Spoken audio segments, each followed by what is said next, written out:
Bill White's Midday Rant is a short, sharp take on what's happening and how it relates to you. Agree or disagree? Listen to middayrant.com today. And just like that, the war in Ukraine has slipped into the ether.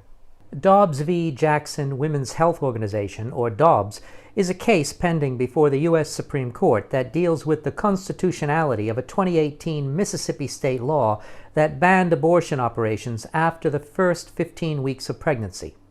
So the lower courts had ruled in preliminary injunctions to prevent enforcement of the law on the basis that the law violated the holding of women's rights in Planned Parenthood v. Casey, or Casey as it's referred to, a decision which generally allows a woman to opt for an abortion within the first 24 weeks of pregnancy. Oral arguments were held in December 2021, and a decision was expected by the end of the 2021-22 term, which ends October 2nd this year.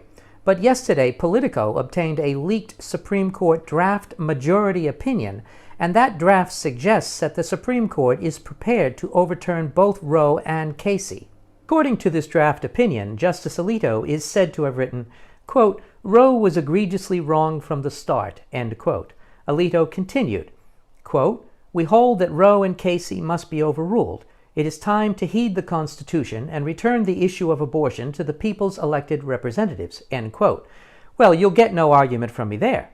And Politico wrote that four of the other justices, Clarence Thomas, Neil Gorsuch, Brett Kavanaugh, and Amy Coney Barrett, joined the draft opinion with Alito, while Justices Breyer, Sotomayor, and Kagan will be writing dissents. It is unclear how Chief Justice John Roberts will vote, or if he has already joined a written opinion. A number of questions arise from this, not least of which is who leaked the draft opinion.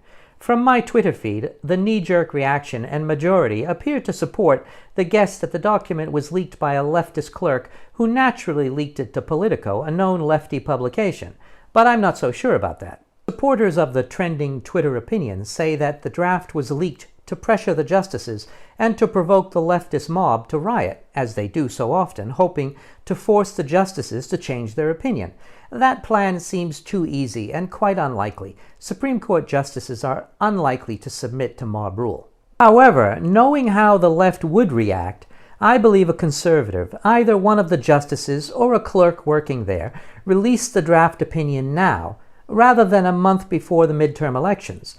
That makes much more sense to me. I'm of the view that we should get the riots over with now, so that they can't be used by the Biden administration to institute sweeping changes to the voting process, like was done by the Democrats in 2020. And if I was going to leak that document, I would have sent it to a leftist publication, but that's just me. Frankly, the document would have been spiked by many of the conservative publications as being too sacred to be published before its time. And even if it had been published, the leftists would have immediately denied its authenticity if, for example, Fox News had run the story. So I don't doubt the authenticity of the draft opinion, but I do question the method of its leaking. Of course, I could be wrong. The Democrats' lust for murder is strong. So maybe some lowly clerk for Sotomayor, or perhaps Sotomayor herself, was so crazed by the draft opinion that they couldn't wait to release it. Well, we'll probably never know who leaked it. The time will tell whether the draft opinion survives. Please God, I hope that it does.